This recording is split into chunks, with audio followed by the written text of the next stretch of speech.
What's up, fellow gamers? Welcome back to Let's Play Seven Nights Flashpoint. It's time for our third mission. We are not quite going to hit power level 1 because procedurally generated ones don't give quite as much XP or power level. Doesn't really matter. Ultimately, the quality missions that we're offered and the amount of XP and money we get doesn't change until we hit power level 2. Although enemies will start scaling relatively soon. Every, roughly 8 PL we gain, enemies will go up 1 power level, so, they'll increase at some point. Anyway, we still got some legwork in flight, and we got a mission to run. Of course, if you want to skip forward until the mission starts, there's always timestamps down in the description below, or on the timeline. But let's go ahead and get a bodyguard mission from our good friend and gun runner, Diego. So, bodyguard is one of the 7, I think 7, no, 9. There's 9 potential mission types. Am I griefing? Is it more than that? It's 10. Why don't I know that it's 10? There's 8 in meat space, and then there's 2 hacking subtypes. So anyway, we are bodyguarding someone who's got data stuck in their head. Initially that's what the knights were for, but they've been outlawed. So we're going to play protector for a bodyguard. It's called Gutterminder. Okay, great. This is actually a relatively fast and straightforward mission type. The cool thing is he's paying us quite a bit. So today, for me, they added a change where contacts will pay you more if they like you. And so our good friend Diego here likes us 24%. And so he's paying seemingly 24% more for this mission. Now, because I'm getting half money for my difficulty settings, we can actually check that real quick, right? We're getting half money for the mission. Normally, a bodyguard job would pay 84k. That's just the way the math works out. The baseline pay for bodyguard job at power level 0 is 168. Cut that in half. And then, hey, this 84k is getting multiplied by, about an extra quarter. Pretty close to that. And we're getting 102 instead, which is pretty sweet. We're also going to gain 1% more trust, so his pay is going to go up another 1%. He's going to gain influence, so we can sort of progress towards the next limit break. Once he gets towards influence 80, that will be a possibility, so that'll be kind of cool. And then if we get lucky, excuse me, sorry. If we get lucky, he's actually going to offer us, better gear and whatnot. Now, one thing I actually want to do is I'm kind of sitting here. Again, if you don't want to look at the preamble, feel free to skip forward. But I think what I want to do is actually invest in some early game improvements. So I'm going to go to the market real quick. And I'm going to look at 2 types of things. So one thing I'm going to look at is pistols. So if I upgrade from a defensor to a secure shot, it's 45k per pistol. But I've run the math on this. Let me actually tab over because I had done the math on a spreadsheet earlier. So this, if you prorate the accuracy and the damage after accounting for a silencer. Wait, hold on, wait. Oh, I typoed this. How did I typo this badly? Wait, yeah, you don't... Why do I think this thing had 190 something base damage? That's... Oh, right. Wait, no, okay. I'm screwing up here. Okay, so let's actually change the numbers to something that's actually appropriate on my spreadsheet that I'm tracking stuff on because I'm that much of a nerd. There we go. Okay, so by going to this pistol, right, by gaining 10 base damage and gaining 4 accuracy, I'm getting 13% more damage on average. It's not massive. The recoil functionally doesn't matter. I wouldn't worry about it. But yeah. That's the improvement, right? And then, hey, if we get lucky and we stealth crit, we do, 2.15x instead of adding 100% extra damage, we add 150% extra damage. Small, but hey, that's great, kind of nice stuff. But okay, so we can do this, right? And, half of the 13% more damage, well, a bit more less than that, comes from the accuracy, and a little bit of that comes from the damage being up by 10, right? Okay, great, wonderful stuff, no big problem. An alternative I can go for, if I look at pistol optics, is I can also get a red dot sight. And this red dot sight gives me 5 accuracy. And in fact, it can give me, as much as like 15 accuracy, theoretically, from the max optimal range being higher. Basically, if you are shooting from outside your optimal range, it is the square of the meters as lost accuracy. So if you're 1 meter away, minus 1% accuracy, not a big deal. If you're 2 meters away, minus 4 accuracy, not a big deal. If you're 3 meters away, minus 9 accuracy, starts to really kind of eat into your damage output. That's like 13% less damage, something around there. That starts getting, pretty meaningful. And so depending on what range you're shooting from, how often you're shooting from what would have been outside of max range, this can really matter. It can also mean nothing. And in fact, it also lowers my stealth crit. So if I'm using Strike Zone a lot for getting bonus crit chance, I'm actually losing some damage output here, right? And considering my Cyber Knight has a lot of baseline crit chance because She's got the optic, she's got, you know, a bunch of tech stat, whatever. Like, you know, critting is not that uncommon. But basically the question is, right, 14k for the red dot, right, and if I were to buy it, it would actually be, yeah, 14k from Origami Joe. Or again, the other option is to go for the secure shot for about 3 times as much. And so the question is, right, am I getting 3 times as much value out of getting, you know, going from 145, because it's silence minus 15, 145 to 155, is about 10% more damage. So I have 10% more damage from base damage and about 4% more damage from accuracy for 3 times as much, right? Or the alternative is, again, to look at the mods, and if we filter down to these optics, it's, you know, well, I'm getting the accuracy, actually I'm getting better than the accuracy already, but I'm not getting the 10% more damage from the pistol being better. And my instinct is actually that it is slightly better to go for this upgrade. I think the price, the price performance is slightly better here. And so I'm going to buy these 4, but I'm also going to buy the, I'm going to buy the pistol as well. Actually, I'm going to double check that I can buy everything. I'm going to buy 1 pistol and then as many scopes as I can afford, basically. And that should be kind of reasonable. So I'm going to go ahead and buy, and Origami, by the way, charges a little bit less for guns. So great, I get to save, you know, $1,000. Cool. I'm going to buy 1 level 2 pistol. And then I'm going to go ahead and buy as many of the pistol options as I can, which I'm only getting 3, looks like. That's fine, though. But we'll buy 3. And just, you know, make our early progress here. And then next time I get paid, right, I'll just get the rest of them. So we'll go ahead and quickly switch around what we're needing to do. And then we'll run our bodyguard mission. So once again, sort by gear. And we'll just go from the top down, basically. Actually, no, I am going to invest in the gunslinger having the best gun because he has the most damage. So let's unequip all the mods. Let's switch you over to the better pistol. Let's put the silencer back on. Let's put the scope on. And congratulations, you have more damage than before, right? And then for everybody else, we can just put on the scope. We'll put it on the hacker least because he's going to probably attack the least overall. I guess in this mission in particular, it's not going to matter, but on average, that'll be the case. So we've got our new gear. We've spent all our money getting more powerful. We're still several days away from this all being done, but this mission will pay pretty well. This mission, we can check, will pay decently as well. 75k, not horrible. Of course, this pays more, which is wonderful for us. Enemies are still only power level 3, so they haven't gotten more powerful, but we certainly have, to the tune of, you know, 18% more damage or so on the gunslinger, and a little bit less than that on everybody else. Again, kind of wasted some time digging this out, made some mistakes in the base planning, whatever, it's not a huge deal. Anyway, it is time for the mission. A gut reminder, the bodyguard mission is ready to rock. We could try to get a violent diversion here. If we had someone who commanded gang soldiers, B. Tuna and Diego both, we can cash in a favor and delay reinforcements if that was going to happen. If we had an Arrowhead Securities Insider, we don't have one, but if we did, we could have them take away some camera arrays, but that's not going to be the case here. So we're going to go ahead and run the same for mercenaries because no one else is available to run the mission. So this is the squad, and let's get it.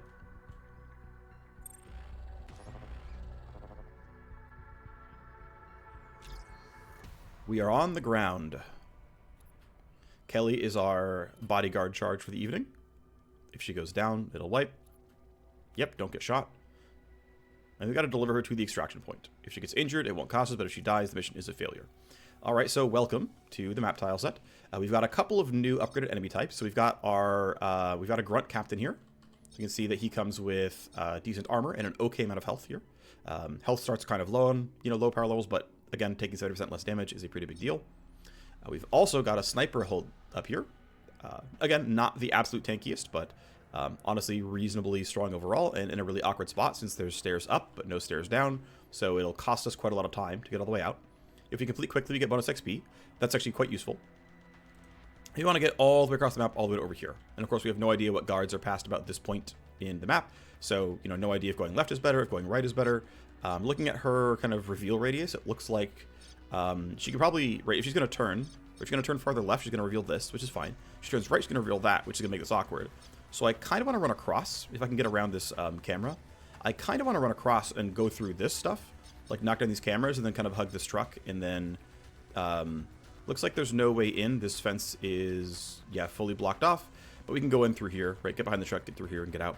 And again, it shouldn't be too hard to get all the way around. Okay, so let's see what's the plan. Well, I want to know if these guys are going to run at me, right? So you're far enough away that I'm probably not going to be scared for a little while, but let's tactical surge. And, you know, let's throw it in. If we can reach, let's throw it in. Look ahead. What are you going to do? For now, you're just going to kind of stand around and look. So, of course, you know, there's a... Yeah, so the sad thing is his line of sight completely covers against this camera.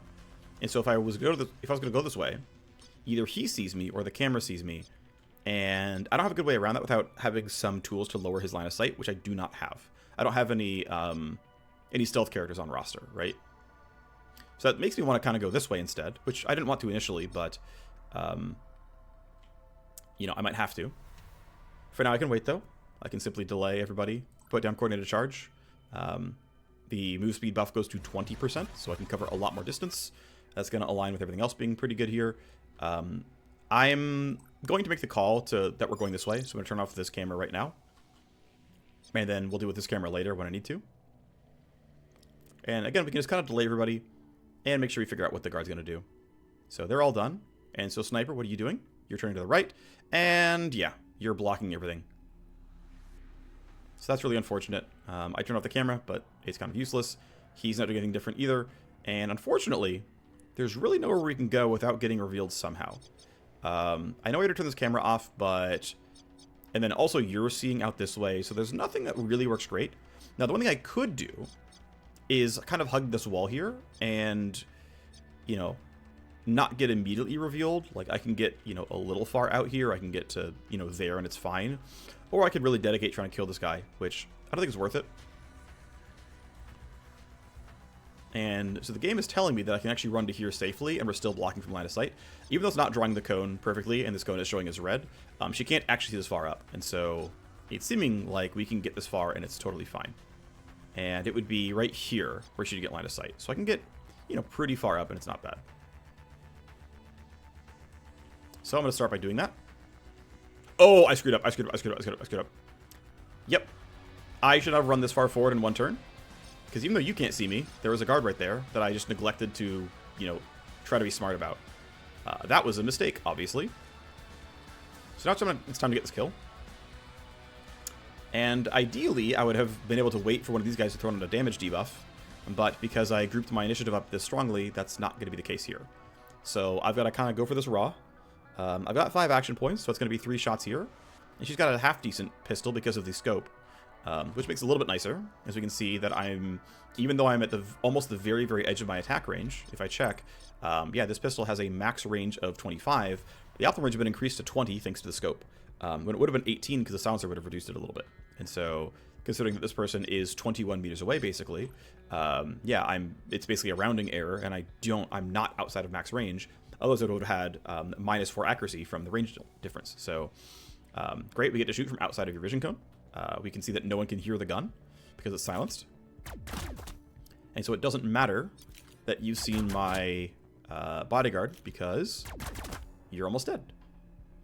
And I want to go ahead and throw down look ahead on this squad to see what they're all going to do. You're going to turn back around. You're looking away. You're not going to do anything special, and neither are you. So the rest of this area is actually safe, which is good news because, yeah, that was going to be an issue. Gonna have you end your turn. Obviously, my sniper should be using his pistol. This is a pretty far distance to shoot from. So I'm going to get some bad... go right here. I'm going to get kind of bad range here. I'm gonna lose some accuracy from range. But what I'm going to get back is... that it's still a surprise target. So I have 25 extra hit chance. Because she doesn't know I'm here. I'm well outside of her vision cone. So even though she's in combat, she has no idea this guy's here. And so the fact that I'm getting a bunch of hit chance means it's a guaranteed glancing hit, and means you can knock this guy down no problem. So down you go. And because I know where all these guards are turning, no one's looking my way. And so I'm safe to walk out like this, and it shouldn't be a problem at all. So good for you. Switch you to pistol preemptively to be a little bit safe. Actually, I'm going to yield real quick. How far can my hacker go, and can he turn off this camera? The answer is no, he cannot. And so all we're going to do is kind of run as far forward as we can. Probably hack the camera down next turn. And there should be no surprises. It should not be possible to be surprised by something here. I'm just going to put you there. Again, this guard is going to turn around next turn and not see anything. Because this, yeah, this is in the way, right? Can't see me.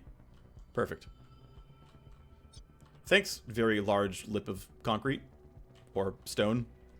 Or not stone, probably metal, based on this fact that this looks like rust. Thanks, large iron walls. So, there is some tally because my Cyberknight is around. The camera moves to a spot that's still not very helpful for me. We still know what these guards are doing. It's probably correct to let them waste their turns still, because again, there should be absolutely no threat to me from these guys. You're far enough away that I shouldn't care. You're definitely too far away for me to care. I really don't think you're going to be that scary, so, you know, go for it. Let me hack down this camera, and we'll kind of run all the way up here and then over.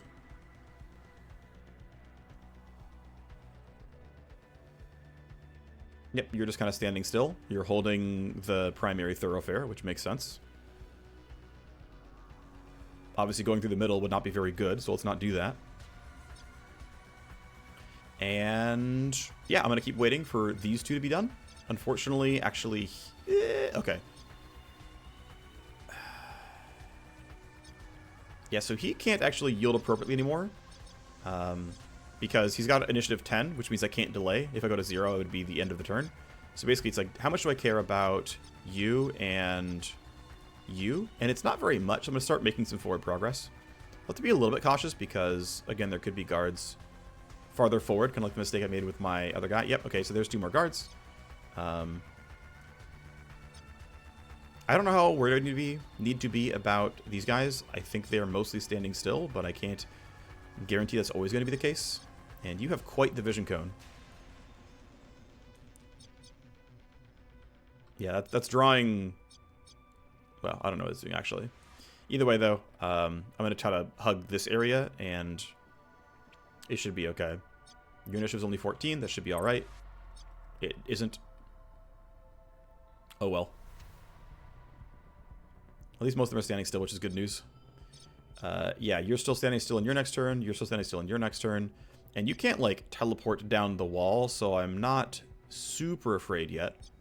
These guys, yeah, we're plenty far away from them, right? We're not going to get seen. I have to go to, like, here to get spotted. Yeah, we're not going to do that. I don't know what you're doing. You could move toward us. This is a little bit scary, but at least this is in the way. It should be at least decent. I'm going to preemptively throw down an attack accuracy buff here. In case his next turn is actually very late, I want to throw this buff down so that if he doesn't get to do anything before action, like a fight breaks out, that he's still, you know, buffed the squad. I think hugging right there is fine. Obviously, they're going to be very, very loud, which wouldn't be great, but still far enough away from you that it should be okay, and, you know, reasonably hidden away from this guy, so it should be all right. So just going to kind of group up, and then... Yeah, I think hanging out there is okay, actually. We're still more than 18 meters away, so you're not going to see me. This should all be fine. And your line of sight is blocked by this lip, as with everything, so... Even though it's, like, technically in the cone, it doesn't really matter. And, of course, you're really far away, but we'll, you know, do what we can. Okay. Hopefully for the Cyberknight, all she has to do is run every turn. And, of course, she has more move speed than everyone else, so shouldn't be too bad. Oh, shoot. I was in range of that camera. Thankfully, though, this blocked line of sight. That was lucky. I didn't actually plan for that, but the camera saw nobody, which I'm pretty happy about. Yeah, they're still debuffed with this, and so we know what their actions are, which is not catching up to us. So I think we can delay and let everyone else have their turn, and if there's a fight that breaks out, we can react to it. Only exception would be maybe getting the Bodyguard out right away. Looks like she can make it, no problem. And there's, like, an argument for keeping her around to, like, save the gun and, like, be able to shoot at somebody, but I really don't think I need to. So I'm just going to have her run. No one's going to see her. No one's going to hear her. I'm getting no warnings. And so we're out. So as long as I don't die, mission is complete. Good job. You are moving on your turn. But you're going that way, so you're not going to see me unless you turn and look at me. Only a little bit. That's actually not too bad. Now, I still can't bypass you, because both Code and Permanence are going after, so I'm going to delay. You're going to do that too. If I had one more charge of something like Anticipation or Look Ahead, I would try to figure this out. Yeah, so even though your cone is over here, it doesn't matter because your line of sight is just fully blocked here. So if he runs out, he's got only 2 action points. You're still predicted on this turn, which means you're not going to see me, right? I know you're still standing, you're still standing. You might start walking up, but I don't think I have to care. Your initiative roll is a 10. Worth noting that my hacker can actually make it on a full run. Everyone else can. We can actually bypass this guard entirely. So worth noting, my hacker can make it on just the run. If my Cyber Knight can too, we're just going to leave. Grunt Captain is simply guarding. We know you're simply guarding. Okay, you're finally moving, so this guard does have movement as part of their patrol route. Okay. But you're simply guarding. And so are you. So most of them are stationary, which is cool. See, if my Cyber Knight can make it, everyone can make it. Okay, I'm pretty confident that every single one can make it then. Because if my hacker can make it, I don't see why Code Block couldn't. We can check some things real quick, right? Like, what's your move speed? And it's 1%. Yeah, everyone can make it. So these guards are going to see me, and I'm just not going to care. If something breaks and I somehow can't make it, I'm going to be in a world of hurt. But it shouldn't matter. So, mission complete. My Cyber Knight made it out, so it's at least not game over. My sniper makes it with plenty of room to spare. Wonderful. My gunslinger is going to make it with plenty of room to spare. And we already checked that the hacker is going to be fine. So even though these guards saw a bunch of people, even though they're alert and angry and things have been going wrong for them, it doesn't matter. We made it out at the end of turn 3. We bypassed all the guards. We get our bonus XP. We get minimum heat of security level 0.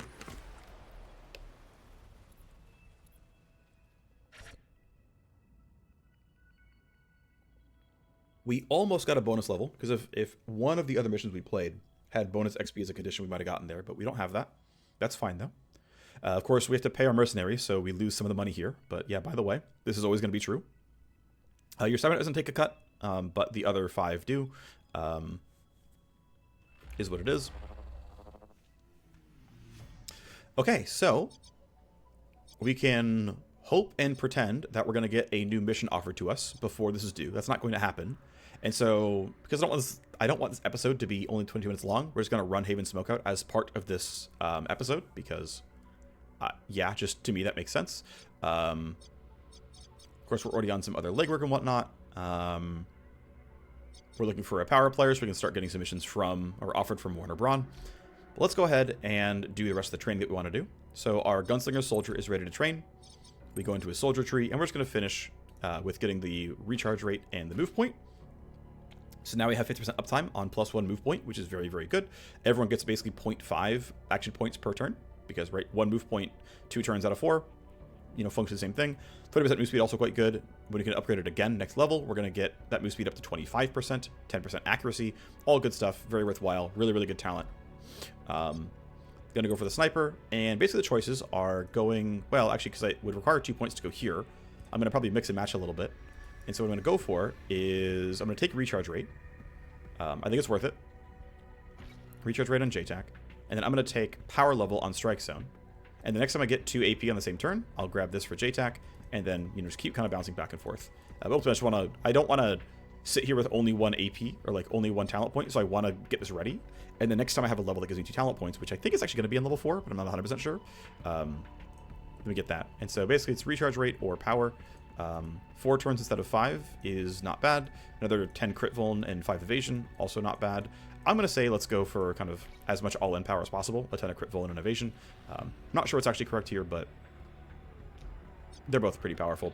And so our core squad is ready, right? We have no one else who can run this. This is the only people we have. No building we could create would be done in time to change anything. And so we might as well... Oh, right. I need to finish upgrading gear. So I have 1 more scope and several more pistols to buy. Let's go to the market again. Let's go to weapons, and we're going to buy some more secure shots. I can unfortunately only buy 2. Okay, fine. Let's go ahead and get our upgrades. Yep, this is what I want. I want 2 secure shots. Great, silenced pistols are better. And now we can go ahead and say, okay, well, you unequip those mods, go grab a better pistol, and then put the mods on the new pistol. Great, good for you. Our sniper hasn't been upgraded yet. Take the mods off, grab the secure shot, grab the pistol like that. Okay, wonderful. And then the hacker, well, yeah, doesn't have anything he can put on. Sorry, buddy. But these guys have at least decent gear, and that's wonderful. Of course, he's going to be busy hacking sometimes, but this is what we got. Actually, before I forget, do I have anything else I can sell? Not really, not that matter. Yeah, these are all part of a file set, so I'm not going to sell them individually. Again, I'm going to hold the blueprints the way they are.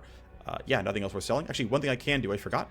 Let me go into my inventory, because I forgot to sell a bunch of random garbage. So we're going to sell all these because we're not using them, right? It's part of the challenge run. So let's go make some money.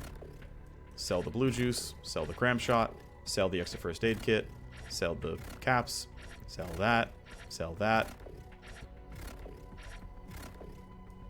That's some pretty good money. That's a little bit here.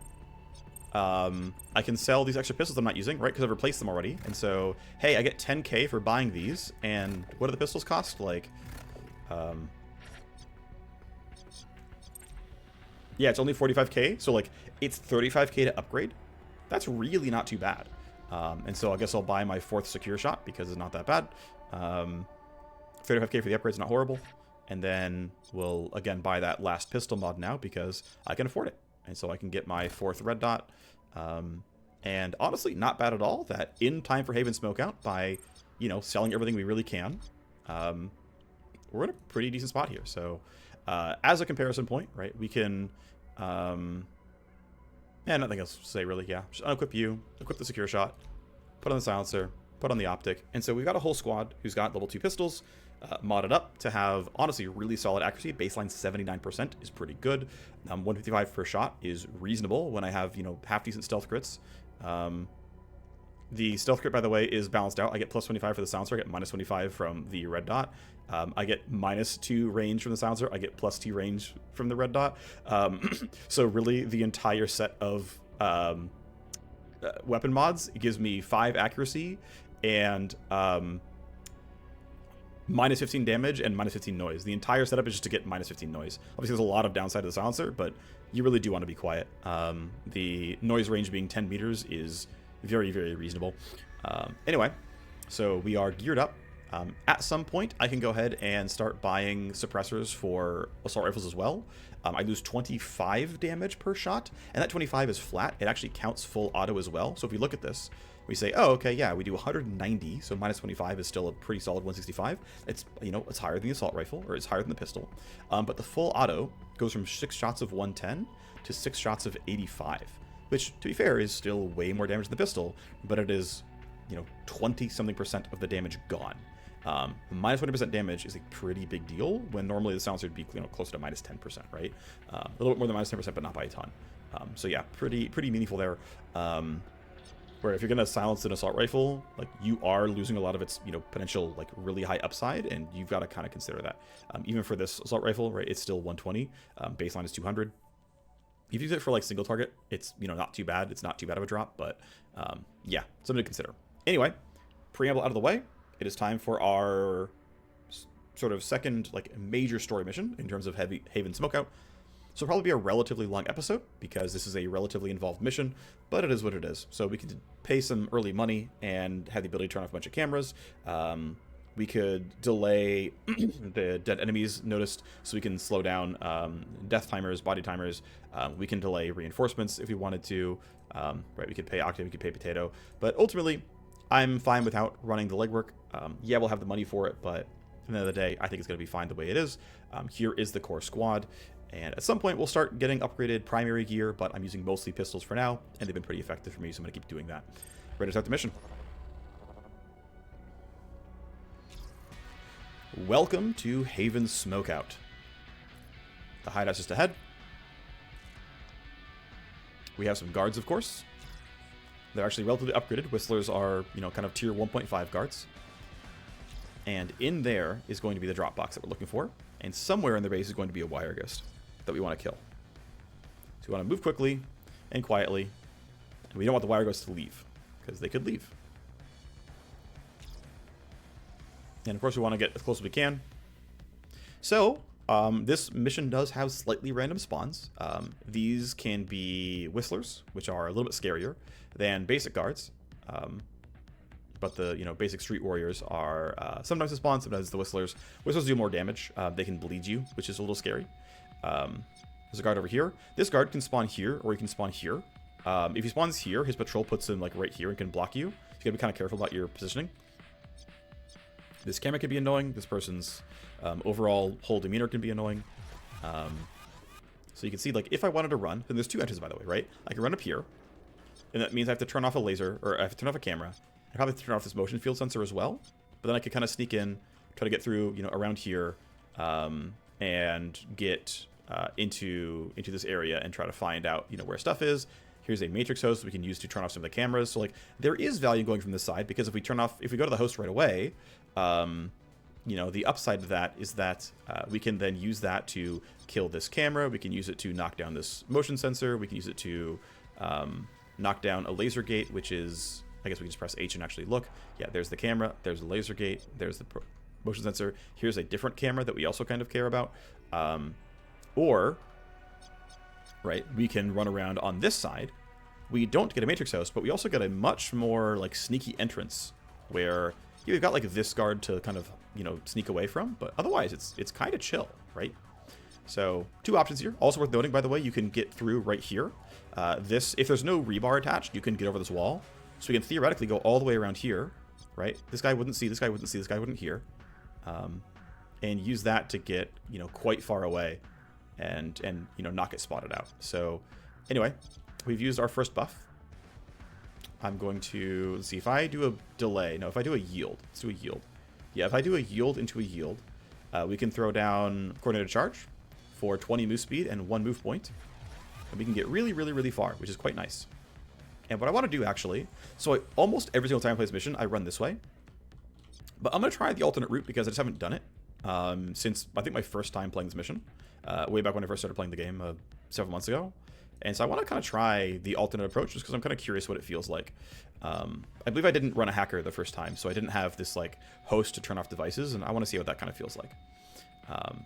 All right, so I got to make sure I'm not getting seen by this guard.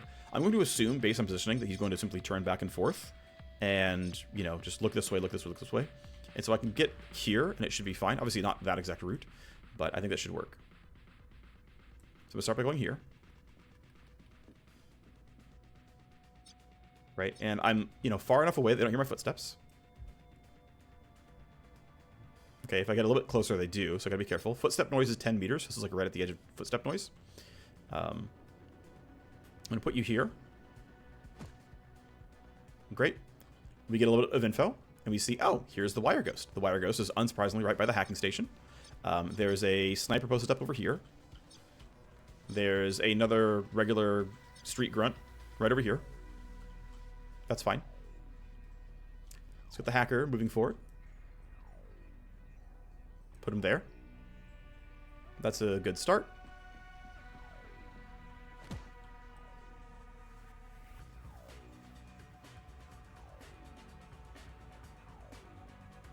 Get him this close. That seems very reasonable. Nobody's hearing footsteps yet. And I'm going to turn off this camera. And so next turn, I've got to make sure I clear out all the way up here. Might have to take down the motion field sensor as well, because it'll take a few turns for the hack to get all the way, progressed. By the way, this is where the wire ghost would exit. This is a exit warning. Something bad happens if an enemy reaches the square. One thing I actually could do as well is hackers and Cyberknights specifically can repeat disable something and increase the duration. Other classes, Vanguards and Agent EXs who have device disables cannot do that. They don't have that power, so technically hackers are slightly better at disabling devices. They just don't get as many charges.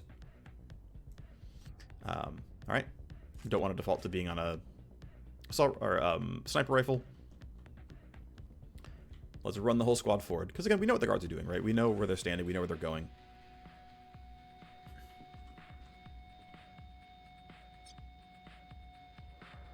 And find the Cyber Knight.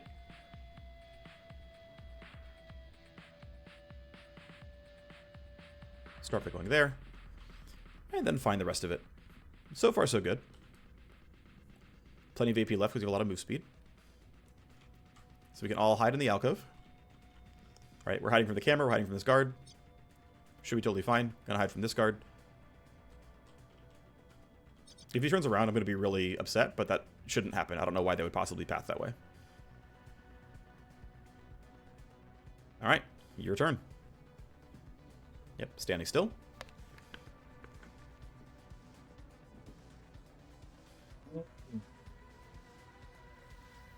I forgot that guard is annoying. That guard looks at you. I forgot that was that patrol route. But you're walking away at least, so it looks like it's going to be one required kill here. And it's worth noting, I don't really have the action points to, like, get this kill cleanly. But there's no way I can sneak over. Like, that's just not going to be possible at all. And, you know, maybe on their turn they're going to be useless and, you know, look the wrong way or something. But realistically, I don't want to get told on, right? I don't want to tattletale here.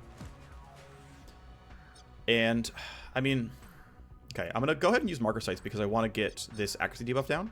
So Marker Sights, minus 15 evasion. Easier kills, right? Wonderful stuff. I could have maybe tried to say, walk here, have 1 AP, and shoot once. And then hope the rest of my team can get the kill. But I am a little bit too afraid of that just not working. And as long as I can get out away from this camera before the end of the turn, the end of next turn, or I, you know, burn packet loss or something to, like, knock this down for a little bit longer, which is reasonable, we should be okay.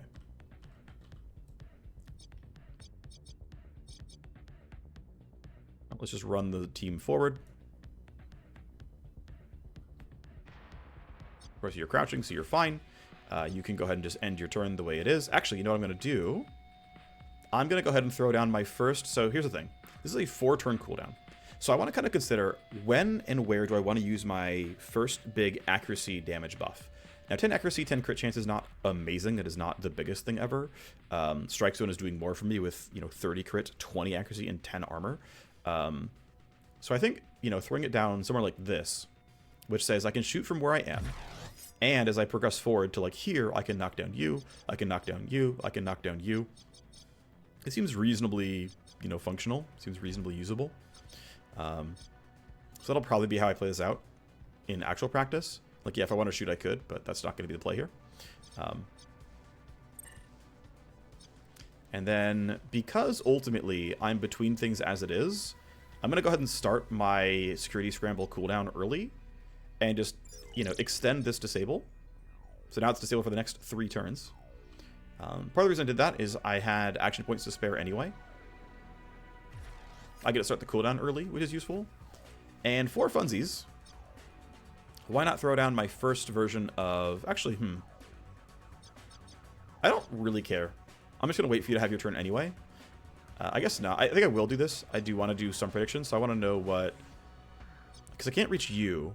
Let's just aim it here, and we get to aim into the building a little bit, in case someone is there. Oh, yep, there's 3 guards there that we just tagged. So we know you're moving next turn, and we know you're moving next turn. So we got to catch this guy, because he is walking away from Matrix Host, and that's going to put some time pressure on us. Shouldn't be a big problem, but it is going to be time pressure. You're already going at the very last, you know, end of the turn. Shouldn't be a big problem. All right.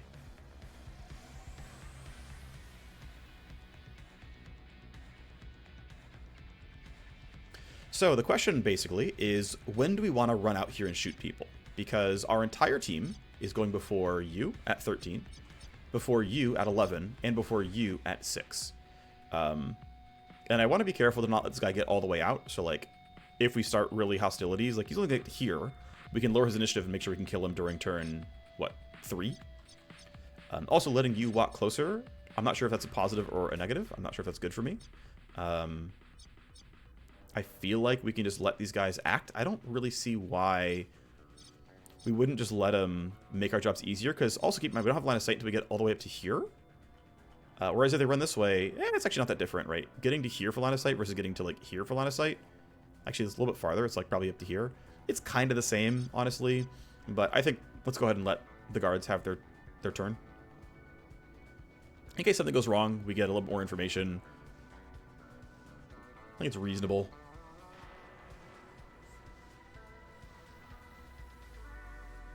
Go ahead, waste your turns, waste away. Yeah, you're walking towards us. That's totally fine. Well, hello. Okay, interestingly, she's looking the wrong way now, but Obviously, you have to go for an actual kill. She's patrolling very, very far away. You're not going to find anything for a while.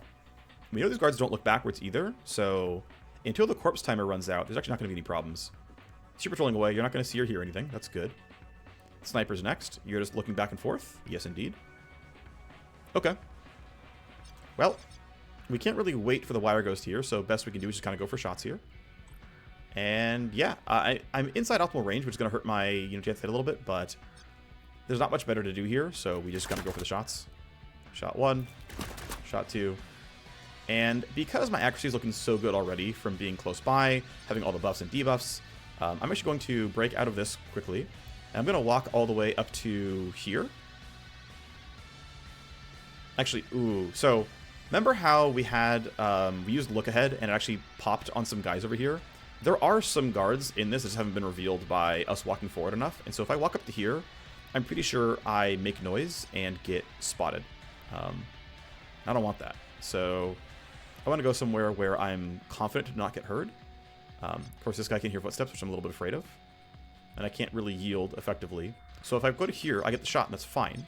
Or if I shoot from here, I get the shot, that's fine. But the problem is I only have one move point left, and I would like to go up to, like, here or something.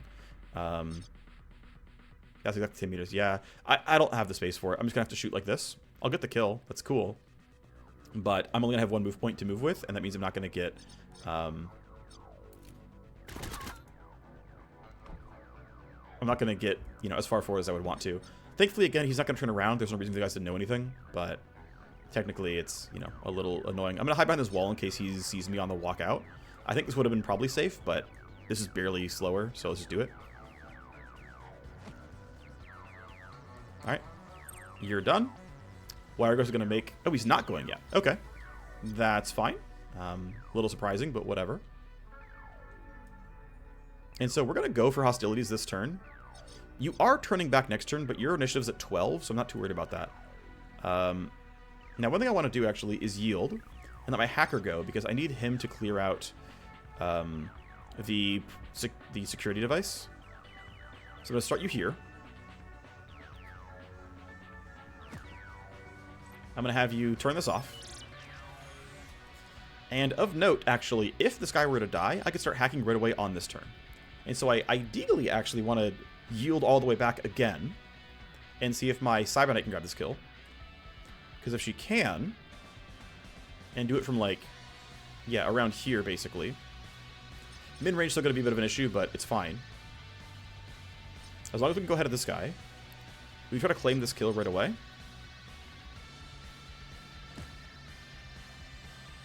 Okay, yep, so there's the guards we know about. And worth noting, they're actually quite tanky. So we've got some Shock Tops who have bats and 70% damage reduction as well. There's some Grunt Captains whom we've interacted with before, but have damage reduction. So it's a very, very tanky room right here. Now, thankfully, nobody is in earshot range except for this Wire Ghost, whom we're just going to kill anyway. Accuracy looks pretty good, right? We're heavily buffed because of JTAC, which is great. Let me check something real quick. Oh, yeah, right. It's 10 from Coordinated Charge, or 7 from Coordinated Charge, and 10 from JTAC, and I have a trait. It might not be in this panel. Yeah, but I have a basic... is it on the sheet? It might not be on the sheet. I have 3%... Oh, I've... Well, it's rounding it all together, but I have an extra 3% ranged accuracy here. From my traits here. So yeah, plus 20 from various buffs. Makes this really easy. No one else can do the gunshot, so shoot 1. Shoot 2. Shoot 3. Sadly didn't kill, which is really unfortunate because I wanted my Wire Ghost to have a better chance at this. Unfortunately, yeah, he can't get as close as I would want him to.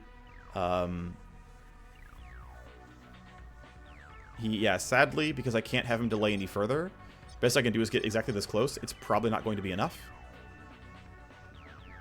But it'd be cool if it was. Might as well go sword. No reason to go pistol.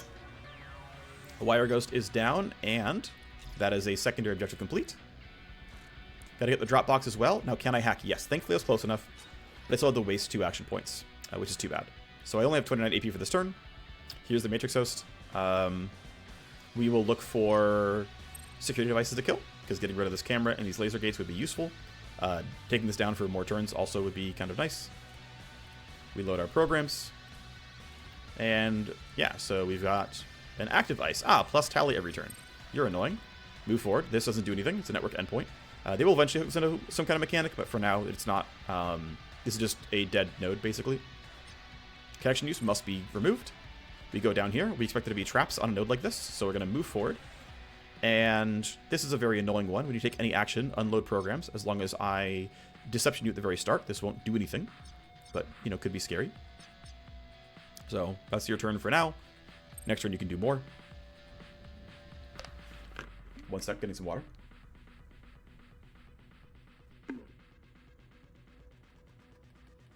Okay. Well, I don't want to attack you until next turn starts, because that's going to be too hard to kill. At least I think that's going to be the case. You can hear footsteps if I'm not careful, so I got to be really cognizant of the fact that... Wow, does he have? No, this guy just has really good hearing, and yeah, that's 10 meters. So the best I can do is, like, sneak up enough. I mean, basically, worth noting, by the way, that gunshot radius of these silenced guns and footstep radius are identical. They're both 10 meters here. So that's, you know, kind of cute. I can work around that a little bit here. But yeah, the play is basically going to be... You know, you're not going to turn around without a reason to do so. So it's really just clear this guy out calmly. And then find some way to segment this room, because they are all very tanky. But only taking 30% damage. They all have about, you know, 1,000 functional health. Which is a lot of damage to push through. So figuring that out can be really tough. This is just like it's a very dense, very durable room. That can be handled, it just, you know, requires a bit of finesse. So I think walking this far out is fine. I don't think I have a reason to be farther up, really. We get information on a few more guards, it looks like. Someone else was made... Yeah, oh, we're made aware of these two. Who I don't think are terribly useful. They're still pretty far away. I don't think Patrol's going to go too terribly close to us, but they could become a problem at some point. Alright, again, final call. I think shooting this guy would be wrong, so I'm not going to do so. And I will wait until there's a better time for that. So yeah, he can hit the pistol. He's within 10 meters. But doing some damage, having him turn around and alert, is not correct here. Okay. Well, you're going on 12, and you're going to see us when you go, so let's take this kill. And I'll save Strike Zone for a more important turn. Down you go. Okay. The game... I am in earshot range. Okay, so I need to report that's a bug. Game lied about being in earshot for my pistol. Yeah. Repro. Shoot at the street front with the sniper. There's...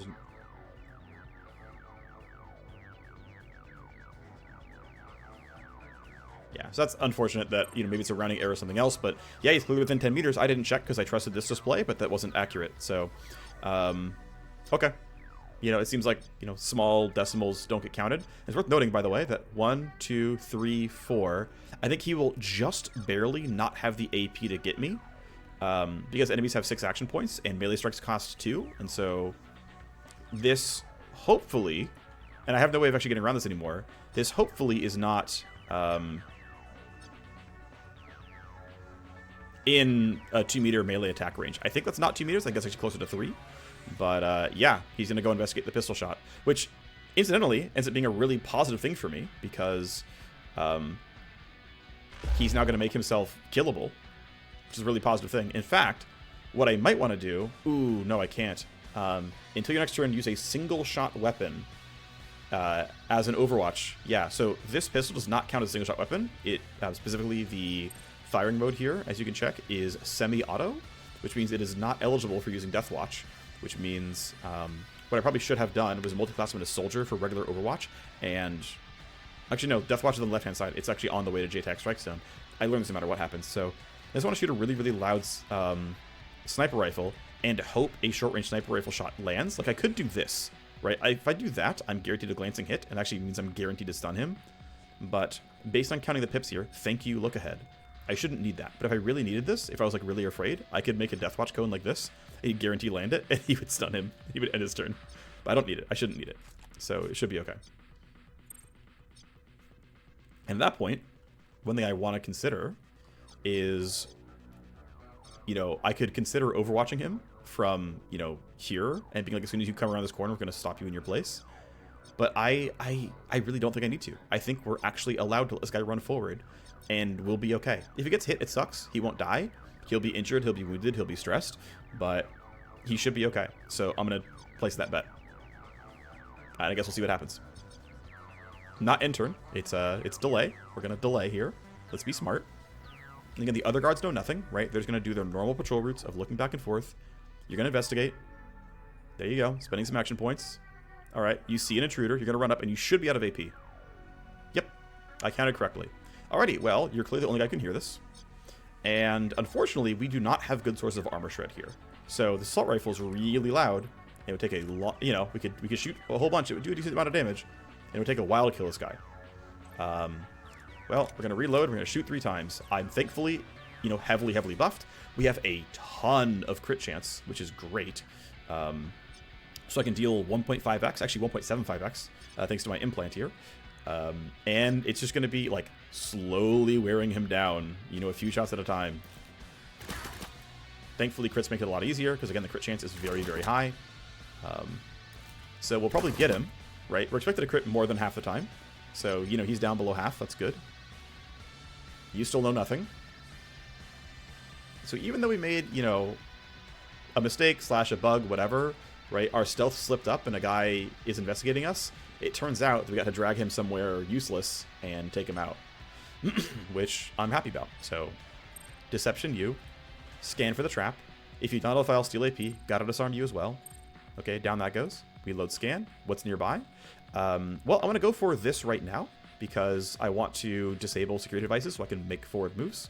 I'll come back for the data and advancing towards, you know, the CPU and whatever else is needed here. So let's connect. Damage to connection. Yep. Deception U. Scan for a trap. The scan is when you load a program. Well, I just won't load any programs. It's fine. Camera 1, we should drop. Laser wires, I'll get on the way out, honestly. That pressure sensor matters. And camera 4... Ooh. Yeah, next 1 turns means I still have time next turn to get out, so it's fine. So I'll hack this. Goodbye to the big camera. Great. I'm going to hack the laser mesh because I think it's going to be reasonable. You can get the animation. And hack the motion sensor because it's definitely coming up next turn. Alrighty. Well, that was easy. And then this camera just doesn't matter. I can... No, I'm not going to bother. I will have other tools for disabling that later on. So I'm going to go back. And then I might as well, while I'm over here, check. If you download the file, relocate. Okay, well, get rid of the 2 download blockers. Great. Come over here.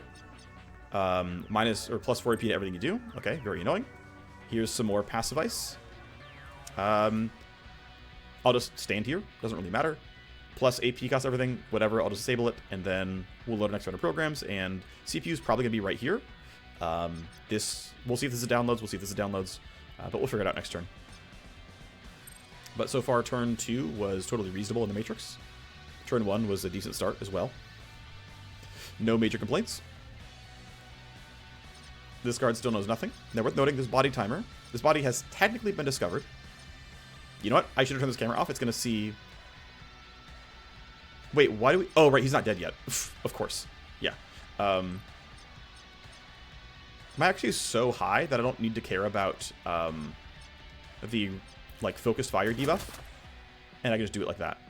Now, worth noting that there's no longer any security tally, right? Because anyone who saw anything is now dead. This camera, though, will turn on at the end of next turn, and it will reveal this body, which means my next turn hacking, I need to actually probably go back and turn this camera off. So unlike things like security scramble and packet loss that extend the duration, hacking for the Matrix just sets the downtime to 4 turns. And so by delaying it by a turn, I can functionally extend this downtime here. It's of minor value, but it is value. Reload, because my gun is full. And I can, you know, run not too close, because then you're going to hear me within 10 meters. But I can make some forward progress. In fact, I could even run for this loot, although I might grab it on the way out. I guess my route out So technically, I actually already know where the evac point is, but considering my forward progress is going to be from the host to here for the loot box, and then, you know, figure out where the exit is from there, I should grab this loot now, functionally. He's the best, like, most equipped to go grab it, and so, yeah, it's kind of moving that direction while these things are all down. These three are still going to be annoying to deal with, but we still have Strike Zone for the next 2 turns, which should be decent. I can try to, like, finesse around the sniper, but she might have to die as well. Worth noting that Tactical Surge is back next turn, and Coordinated Charge is back the turn after. And you want to finish by turn 14 for bonus XP, which would be kind of cool. So we get some more tally, as expected. It seems like the correct choice is to still wait and let these guards be useless and do nothing. I don't see a reason to be extra aggressive here. Yeah, I'm just going to kind of wait out in the open. I'm not too afraid of these guys. He's pretty far away. His patrol will take a little while. I think it'll be okay. Now, you are heading back, which is scary. But you're heading back that way so far, but I don't know if you're going to head toward me. If you do, it's going to be a bad sign, of course. But we can have everyone wait. Let all the guards use their turns up. Oh, right. I don't have the recharge rate for Tactical Surge yet, so it's all coming out at turn 5. Okay. I normally don't learn all the extra talents on Cyber, and so often I have Tac Surge already maxed by this point in time, but I don't have that here. Alright, so Sleaze you. I lost Sleaze. Not the end of the world. Okay, there's some downloads here, and this must be the CPU. So I'm going to... I'm not going to bother with this, the security control unit. I don't think it matters enough. But I do want to deal with the CPU correctly. So I'm going to load this here. I'm going to walk over. I'm going to scan, and we say, okay, let's drop these 2. Let's load attack. Wow, off by 1. That sucks. Both times? Wow. That's actually kind of wild. Well, we get rid of all the escalation, which is not, again, super important, really. But, oh well. Download access blocked. If you load a program, I'm not going to load any programs. It's fine. And then I'm going to be just a little shy of whatever I need. I don't have enough IO to load another scan program. I don't have enough AP to get over here and hack the item. If I had not... No, I'd already loaded disarm. Yeah, so I had no really option. It turns out, like, this trap didn't matter. If I had, like, magically known that this trap did not need to be disarmed, then I could have, you know, just skipped all my way down and taken this thing out. But as it turns out, the camera's going to turn on next turn. It'll see a body. The turn afterwards, the guard's going to get moved. It's fine. But, I need to load scan, and I don't want to load scan on this node because of this trap is when you load a program, get bent. But I don't want to load, you know, scan in front of that. So I'll just stay outside here. Next turn I'll load scan. I'll walk in, I'll scan for it, and then I'll be done downloading. We got downloads from 3 different sections, which are pretty solid. We get a bunch of blueprints, which is cool, and overall good stuff. So the sniper still knows nothing. I think these guards all just do nothing on their turns. He's still patrolling from far away. We can skip that. Okay, so I should try to make forward progress now. I think it's probably remove the sniper. So one downside, by the way, is that JTAC is done. And we only have Strike Zone for 1 more turn. So I think we do want to start making real forward progress here. I think I'm going to have my hacker just grab this loot and play for combat here. I think that makes sense to me. How am I going to properly deal with all these guards, though? Like, so one tough thing is that you're looking the other way, but you're looking forward. But there's a bench in your way. So maybe if I kill you and your corpse drops below, you might not see it. Maybe. But I really do want to get these kills as efficiently as possible while they're still in a strike zone. Like, I lose a ton of damage if strike zone times out, so we've got to deal some damage during this turn, hopefully kill one of them, and then absolutely finish the kills the turn after. So can I get to a spot where I can shoot at this guy? Like, I don't really care if I get revealed. As long as I'm more than 10 meters away from you. Right, which supposedly I am. Then I'm going to say, you know what? I'm just going to walk in the middle of nowhere. I don't know what you're doing. And I'm going to have no way of knowing, actually. So it's going to be a little bit scary. But I can just be like, well, we can go fully loud and use the Urban Assault. And, like, run out here and go spray full auto and hope we get enough damage. And wake up the entire group. They're all going to know. Or I can hope these guys don't do anything special. And the thing is, I'm pretty sure they will. I'm pretty sure these guys are all going to move and do stuff. And so the question is, how aggro do I want to be? Because, like, I don't want to have to kill these guys, but I kind of have to. And I kind of have to... Yeah, if there's no escalation, and for now there won't be.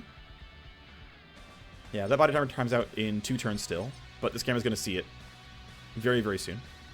I might have my Cyberknight talent up. Nope, she does not have Security Scramble. My hacker's already done for his turn, so yeah, best I've got is... yeah, do I want to be way aggro and just shoot this guy right away? And hope we have enough damage. I think getting rid of this sniper is correct. I know I've been sitting here for a while thinking about the turn, but I'm pretty sure it's play it like this, knock down the sniper. Gives me more room to play with overall. I lose some of my buff duration, right? I don't have JTAC on anymore, but yeah, I think this is the play. I think it's just for sure the play. Also worth noting, actually, that I probably shouldn't have had this guy be the one who shoots the sniper, and I should have saved him for one of the more important guards, because he has the pure damage from his passive, and that makes him actually much better against these high armor enemies. But I didn't do that. Thankfully, JTAC's back next turn.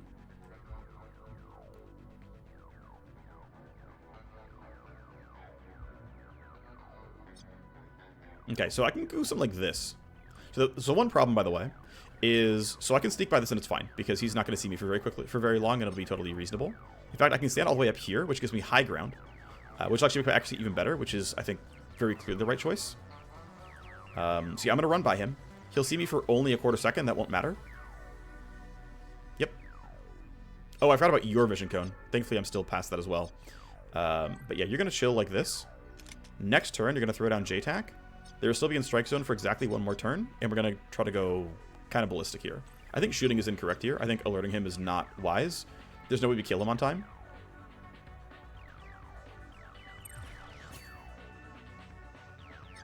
Yeah, we also get all of our buffs all at once here.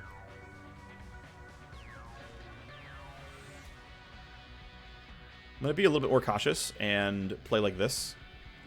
Go to the edge of vision cones, and then just to be extra safe, I'm going to duck and go all the way up here. He's still going to be able to see me for a quarter second, but this guy now won't, which I think is just the overall safer route. So you're in high ground. That's nice. I want to go ahead and see what these guards are going to do on their turn, because I just don't know. Looks like you are standing still, and you are heading my way, but you're not heading my way very quickly, and so we can maybe bypass you. We'll take the reload. And so all our buffs come up next turn. You're going to have to go pretty hard. We're going to have to do a lot of damage.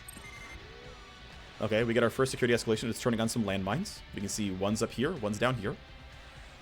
There are 3 options, though. One of them, by the way, is reinforcements. Camera turns on, sees the corpse.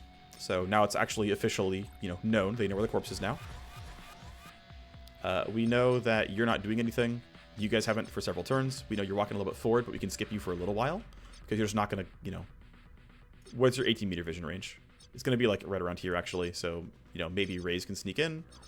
When are you going? You're going at 14, yeah, so Raze can sneak up here before anything has to happen. These are still down for several turns. That's fine. Right, again, the AI knows nothing until the end of this turn, where they're going to be like, hey, there's a corpse, by the way. You guys want to do something about that? And so it'll send somebody to investigate. So when you exit relocate, I don't care. Prevent download access, take the download. And so we got all of our optional free loot. I don't...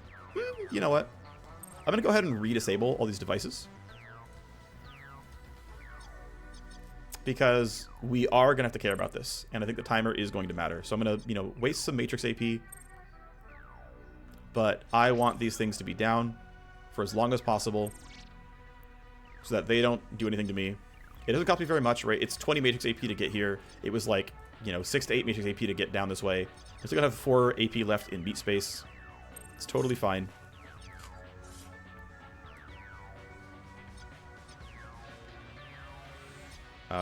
Let's see. I'm going to actually have him wait. And I'm going to let Raze throw down coordinated charge so that my hacker has even more, like, extra move points for whatever he's doing. I'm going to, again, try to sneak in here.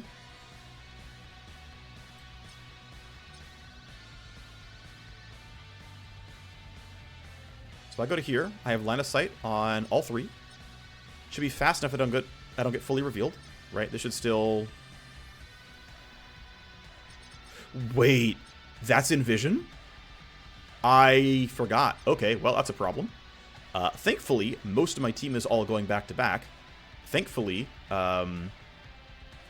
yikes. Okay, that is problematic. Well, let's debuff you. Let's reload. Actually, I'm going to wait on the reload. I'm going to do a very short yield. Code block can throw down JTAC so that we can attack with a bunch of bonus accuracy and damage. And we have no choice but shoot this guy. I didn't think about his vision cone because I didn't bother to hover over it. I didn't think about it going 20 meters and seeing this guy. So he needs to die. That wasn't the initial plan, but now he needs to die. So we'll do what we can. I'm actually going to yield back because that'll put me at 14. And Raze, who's got the better damage because he's got the gunslinger passive, he's got the bonus pure damage. He's better at killing grunt captains. And so if something else goes weird and somebody else who's like squishy walks in, he's better equipped for that. So of course he's got plenty of crit chance. Thanks to JTAC and Strike Zone stacking up 47% without any real investment. Plenty of base damages here.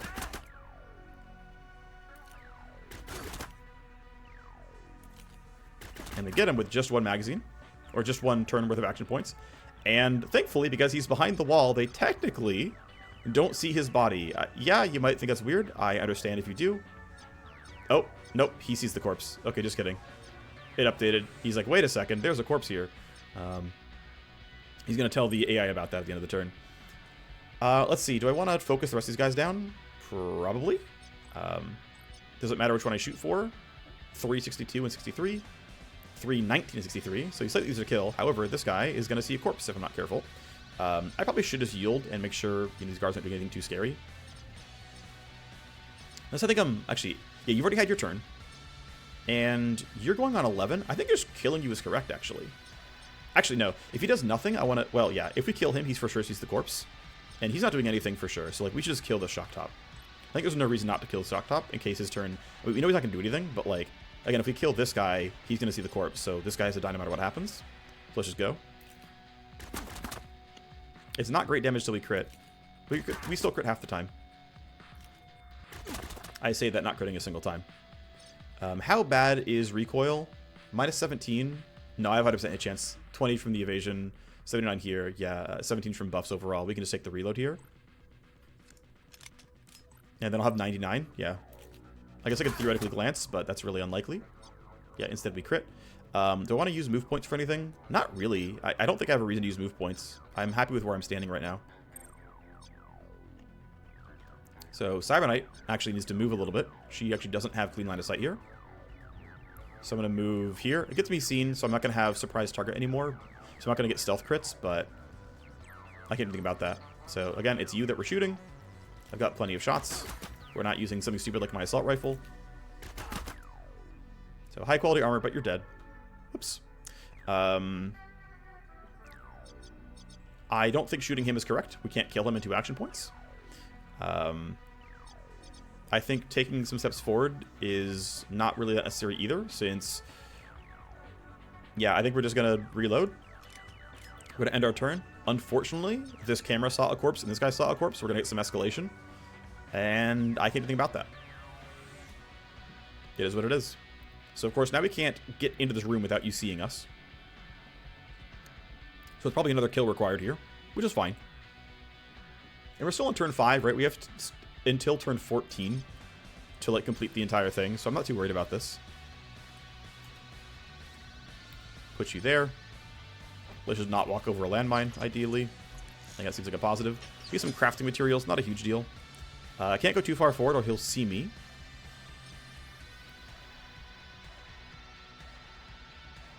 I think... Oh, right. Let's just, pre-equip the pistol. Not that it really matters here. But yeah, from here, he'll have, pretty easy shots. 20 meters is within, normal attack range. He is going to walk away next turn, so if we can just wait, he'll be done anyway. But I probably want to kill this guy before his turn. Unfortunately, Strike Zone's going to end, which is going to be a huge downgrade on our damage. That is the one thing we lost out on, but it is what it is. I think shooting early here and having him turn alert is incorrect. It'll send more guards my way, which I don't want. So the only downside is your initiative roll is a 14. Well, no, everyone's going ahead. Nah, it's fine. We literally can't roll below you. Alright, sadly, strike zone ends. He reports that a corpse is there. The AI, of course, already knows a corpse is there from the camera, so there's nothing special from that. Jibo and Draco have been sent. There's Draco. Okay, so you two have been sent, like, hey, there's a corpse. You guys should run over here and investigate. So he's going to start coming up this way, and he's going to start running really far from over there. So you got some time. You're running backwards. I don't know what you're doing yet. But I should go ahead and use a look ahead on this. I think that is lying, and you're actually going to start moving. So that if he does move, I'm going to have to report this as a bug. But well, I guess we'll see what happens. Anyway, I want to check real quick that you don't have your other tools available. Yeah, strike zone's still down for 2 turns. And you can see this damage output is not great.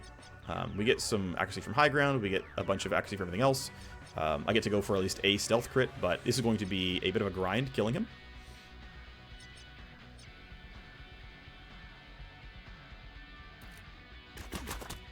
Yeah, 41 damage per shot.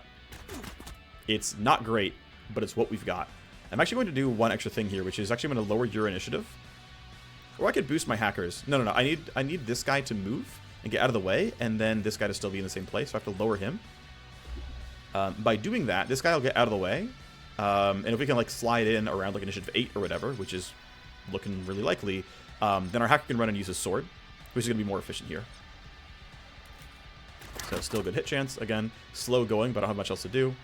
I might as well start running forward now. I guess I'll just kind of hide here. That's still going to be plenty safe. And then the rest of the squad can yield and let this guy get out of the way. I guess this guy's a little bit scary at 14. Ooh, actually, he's really scary at 14. I can't do that. Yeah, there's no way I'm a... Oh, shoot. That's going to make this really annoying. I have to kill this guy then. Unless I can, like, for sure hide from him, but that seems really suspect. Okay, I'll do a very small yield first. Let Code Block throw some damage down. Right, no one else can do the gunfire, so at least we can make the forward progress here. Shot 1. Shot 2. And then, even though it'd be more efficient to reload first, I don't want to get any bad looks on damage, and so I'm just going to have him do that. And then he can also kind of run forward. Hide down there. Okay, so realistically, this guy is very annoying and in a very obnoxious spot. I think correct play is get behind this wall. He's low enough that I don't need the sword anyway. So yeah, that's short enough. You're going to see me. I'm mad about it, but you need to die. Okay. Yeah, it took a lot of shots, right? You don't have to do this reliably. It's slow going if you have to keep playing it like this. But we can go for these loot boxes pretty soon. Let's let this guard get out of the way. He's going to get probably to around here. He actually might even see me, but if I just delay, I think we'll be alright. We can shoot him back if absolutely needed. Actually, he might even just investigate that corpse right there. Oh, he's not doing anything. Wait, weren't you told? Okay, Alright, I'm going to report that. That feels like a bug. Yeah, this guy actually did run forward. So he's been doing stuff, but this guy didn't. So, yeah. Guard was sent to investigate, but didn't move. And this is Draco. Yeah.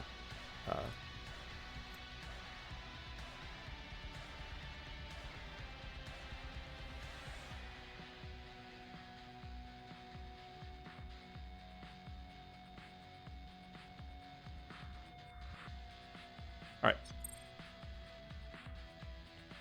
Cool. They have a really cool, inbuilt bug reporting system, which I think is very effective. I've seen them do like 6-hour turnarounds. Actually, I've seen lower than 6-hour turnarounds on bugs. If it's really critical, they'll like immediately jump on it and throw out a hotfix, and it'll be up in like 2 hours. They're a really, I really like these devs. I think they do a truly wonderful job. All right, so not a lot of people have a lot of action points left. We're gonna go ahead and have our hacker run forward and grab the primary objective. It's still only turn 6, so not bad at all. Got my hands in the drop box. The wire ghost is dead. The drop box recovered. We're 2 for 2. And our evac is actually back the way we came. Where is the exit? It's over there. Alright, tactical retreat it is. Of course, you're done for now. But Raze, can he... Yeah, so his footsteps are loud, but I can get around that a little bit with ducking. Now, again, footstep noise is, it's 10 meters running and 5 meters ducking. So, if I go to here, right there, that should get me out of the radius, and I should be able to run. Yep, I can run. I'm going to try to have the game work in my favor. Be just outside the box. That should let me in. It does. Great. Now, theoretically, this is an exit. You can get out from over here. You can, like, fight through these guards. In fact, he actually might run through this exit, by the way. He might run over this wall. And his initiative roll is only 11, so it's not that big of a deal. But if it was higher, I'd be afraid. If he's at, like, 19, I'm suddenly afraid. But we're going to start running backwards. Theoretically, you might be told to do something. You might be told to do something. Thankfully, all your initiative rolls are bad, so I'm not too worried about it. I'm just going to have my turn end right here. Okay.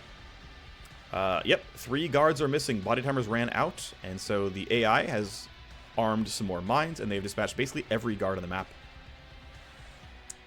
Yep, and that is all the guards on the map are being told that they should be acting. So these guys are all going to move towards the body timers.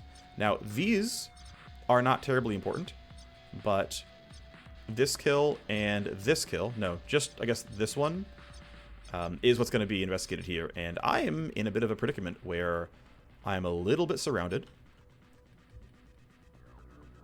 That's going to be within 10 meters. Yep. Got to go one more. Okay, that's outside of 10 meters. That's good. But how do I get myself to safety? And are we just going to kill them instead? So I think the play is probably just Alpha Strike them. You guys are a little bit scary, but I think I can get to, you know, a modicum of safety behind... Eek, I don't love this, actually. They can get over this wall, like, no problem at all. I think I've got to get to, like, here. Yeah, I'm going to go to here. All the guards are going to act, and we have to Alpha Strike them. So... Right, every single one has been sent to go investigate us, so it's just go time. We shoot for inside of JTAC, and we do what we can. I'm still going to keep my guns quiet. If I try with the full auto here, I think I actually won't even hit them both. Yeah, I won't even hit them both, so there's like really no point in doing it this way instead of just using the pistol. And this is actually probably my best shot because he's not in cover to me. I think behind this wall, I'm also relatively safe from the guard movements. So shot 1 is decent. Shot 2 is decent. I'm going to briefly yield him since he's not in an opportune spot. Oh, shoot.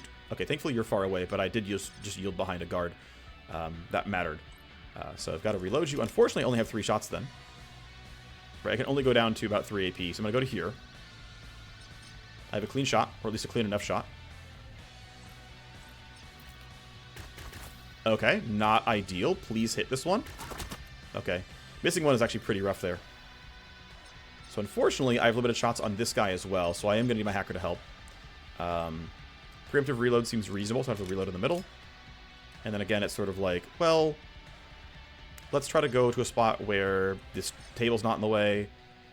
We can have a little bit less recoil if we're not running so far.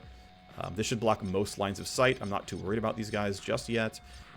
They're not going to get too close to me, I don't believe, so can walk up. Shot 1. Stealth crit. Huge, actually. So, yeah, doing triple damage because of stealth crit. Actually, yeah, we got a glancing hit, so dealing, you know, a little bit more than 2x damage because of stealth crit was very helpful. So here, of course, security AI in your ear. You've walked into... Yeah, you saw a corpse, but that corpse, I think, was already known, right? Was it not, thanks to the camera? Yeah, it was. So there's not extra tally from seeing the corpse, but now she's like, hang on. There is trouble afoot. But we're chilling. I'm going to see if the game will cheat for me again. If we go to only 1 AP, is that going to be enough? It's close. I think this will work. Yep, great. Some dossiers and a report we can sell. And of course we want to get out this way, and these guards are in the way. That's annoying. Thankfully, I think this is going to be relatively chill. And we can... Yeah, we can walk out and play like pretty aggressively here. So I'm going to wait for you to have your turn, though, because I don't know what you're doing yet. Nor you. Yeah, they're hunting. So unfortunately, we have to like kill all the guards. They're just all in the way. And are you actually moving? No, you still are standing still. All right, fine. Now, unfortunately, like, we could try to go out this way and around them, but, like, these guards are killable enough, and I have Strike Zone backup. The only scary thing I'm worried about is what if my initiative roll sucks? Because it could be bad, and that would make my life really hard. So I'm just going to kind of run here. Yeah, I'm going to fall back out of JTAC. It's fine, though. This is down for, you know, 3 turns, down for the next 2 afterwards. That should be enough. We can use devices to, you know, knock down this prox mine and get out. So it should be reasonable. I'll take a preemptive reload. I shouldn't need to, but I also don't need 1 AP. So, or 1 initiative for next turn. By the way, if you preserve action points and end your turn, you get +1 initiative per action point. Which, you know, right there on the tooltip. So, there is a corpse timer running out. A guard is missing. They are sending Draco again to intercept.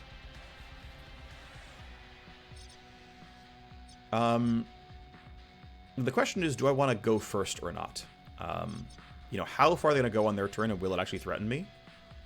I think, generally speaking, you've already seen a body, so you're actually in hunting already. You're actually no longer following basic instructions. You are searching the area. You're running forward, but I think you're far enough away that you're not going to get anything. Like, you're going to get to, like, here. So I'm going to wait. I think everyone's allowed to wait here. One thing I'm going to do early... Oh, no, you're heading towards me, but you still might not go that far. Yeah, see? But what I am going to do early is throw it on strike zone. So it's basically catch you, and then... I'm going to aim it like this. That way the guy doesn't move, he gets debuffed, but I'm pretty sure he's going to move. And in fact, he actually might walk out of the circle, so I might have aimed it really poorly. You're hunting. Are you walking into the circle? Yes, you are. Wow, we barely caught you. Nice. But Draco could throw a wrench into plants. Yep, he's actually running for it. And he's running all the way out, but he's out of action points, so it's not a big deal. Alright, well, time to get the kills. And honestly, at this point, I think we're actually swinging for the fences, and so I'm going to go for full auto finally. This will do more damage in almost all cases than... Actually, no, I'm probably not shooting this guy till next turn, so I'm going to go for pistol after all. Even though I want to do more damage to the AR,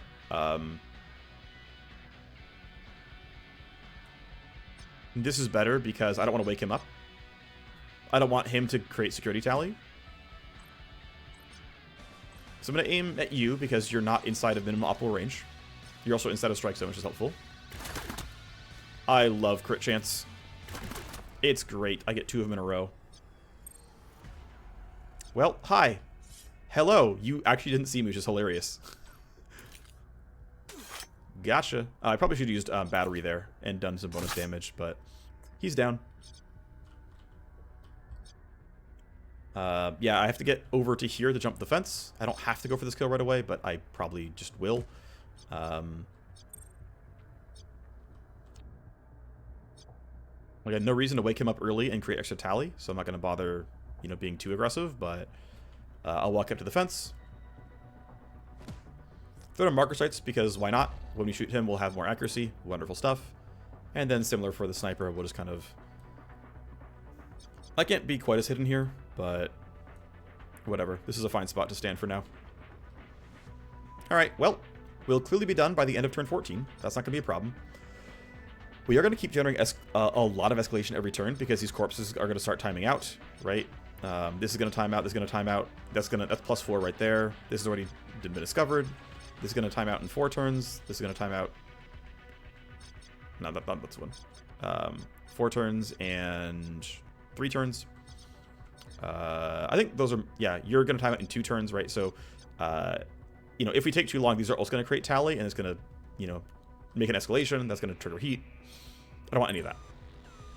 All right, escalation is finally reinforcements. There they are. Not too bad, though.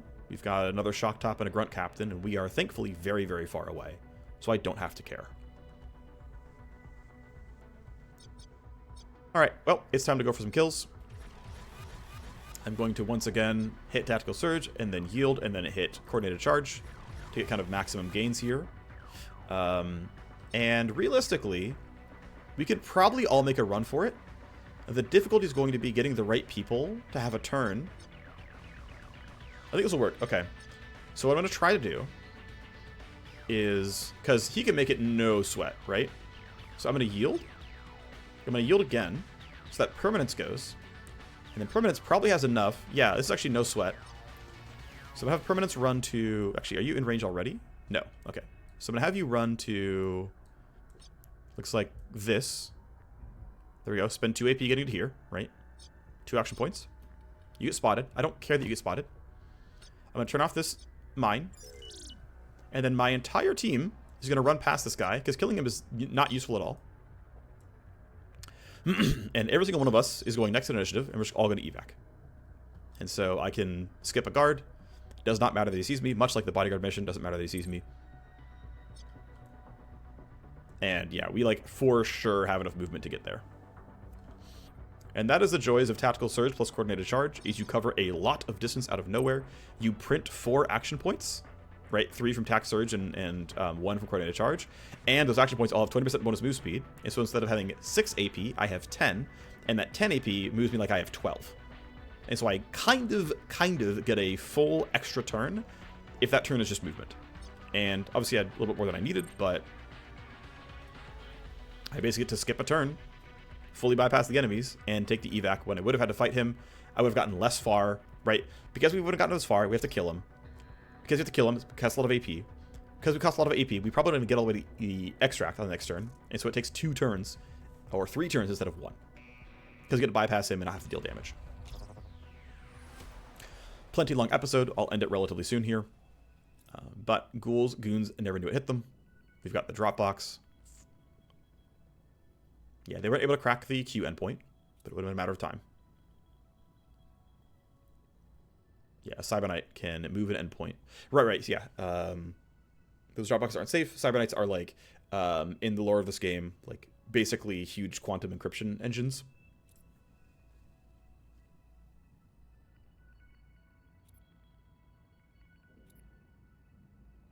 Yep, the Wire Ghost is dead.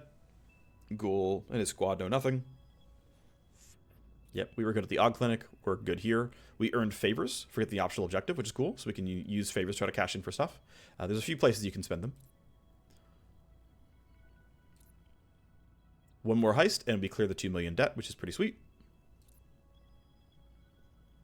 Why is Ghoul coming after you? We both work for Henninger.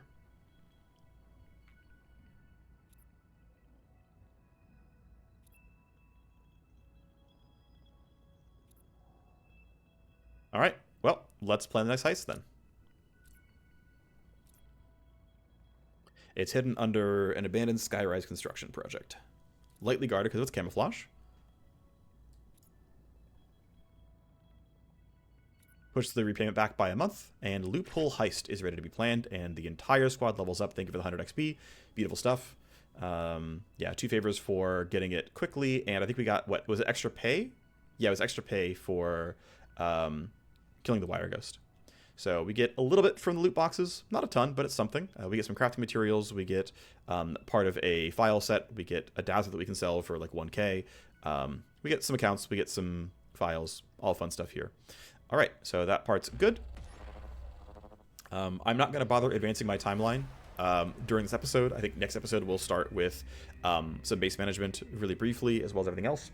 We're going to go ahead and handle our... well, I'll do maybe a little bit of base stuff, but not a ton here. Let's do our training before I forget. So our Cybernite can finally cap out Tactical Surge. This radius is not the most needed. 35 just kind of guarantees you sort of always hit your team. And then recharge rate is really good for how good this ability is. You know, getting it 1 more time per heist is pretty good for, you know, functionally 2 talent points. Printing 3 AP or 12 AP because you're hitting your whole squad. Getting 12 AP once per heist is, you know, I think worth the talent point investiture. Investment, I should say. So our sniper has indeed plus 2 points here. I'm going to go ahead and, you know, bump JTAC here because getting 2 points at 1 level does not always happen. Only the early levels and then multiples of 5 get that for the most part. So this is a pretty good time for it. I'm going to be excited to have the extra charge, right? This lets me keep my team buffed very reliably. But yeah, 10 XC5 crit, very worthwhile. Again, JTAC often has very, very good uptime. Once you get a second charge, pretty much any fight you actually care about is under this buff. That just makes it very, very good. So that's going to be exciting. We go look to our soldier multi-class. He is now ready to cap out coordinated charge. The radius bump does matter. It often can fail. And we get another 5 move speed and 3 accuracy, which, like, again, not truly incredible. It's, you know, wow, you're 5% more effective. Oh boy. But, like, it's already on so often. My entire team being 5% more effective for half of the entire mission. Again, I just find worth it. You could convince me that these are skippable and that you want to get into other talents sooner, but I'm just really, really addicted to how good coordinated charge is. 25% move speed is really, really good. And then my hacker has some talents now to go for. I think packet loss, you stop here every time. I think hard shell is a 1-point wonder. I don't think you really need the extra 10 plus 2 armor. This is not bad by any means. As you get more difficult matrix hosts, this actually has some value. You will start actually caring about this, but for now, there's no real rush. With small matrix hosts, I don't need overclock duration, but what I can go for is one reaction, which is whatever, but now I get null up, and so I get 30 to 40 damage from every ice in the node, which is quite nice. This is definitely valuable. This is definitely helpful. I quite like it. Next level, I can get a second charge. This lets me pretty much always full clear a CPU. I can bump the damage. Kind of good stuff here. It's not absolutely needed, but I just think it makes hacking much smoother and very convenient. Because you saw, like, every time I've hacked so far, I had to load attack, use it twice, load attack again, use it again. And so loading the program twice costs 10 AP. Attacking 3 times costs 15 AP. Attacking a 4th time, of course, costs, you know, the next one. So it's like, oh, yeah, that's 10 plus 15 is 25 AP. And a lot of matrix IO and a lot of foreplanning in order to, you know, attack a 2-node CPU. As soon as you get to 3-node CPUs, it's not 40 AP, or it's not, sorry, it's not 30 AP, it's 45 AP to get through it all. And at that point, it's like, oh, well, of course null op is better. Null op is 10 AP twice. That's a huge saving. Saving 20 AP, you know, pretty reasonable. And the IO, don't you know, sleep on the fact that I have to load the programs, and that can make just turns awkward overall. It you know, costs everything basically. So I find that very valuable. I've got some decent money. I've got a few files I can sell. It's again, look for things not used by a set. Great. This underworld report can be sold. Octane pays good money for it. That's nice. Actually, one thing I might want to do, since Octane is already at 80 influence, so another mechanic here is that we haven't talked about influence yet. So let's go ahead and look at Octane here.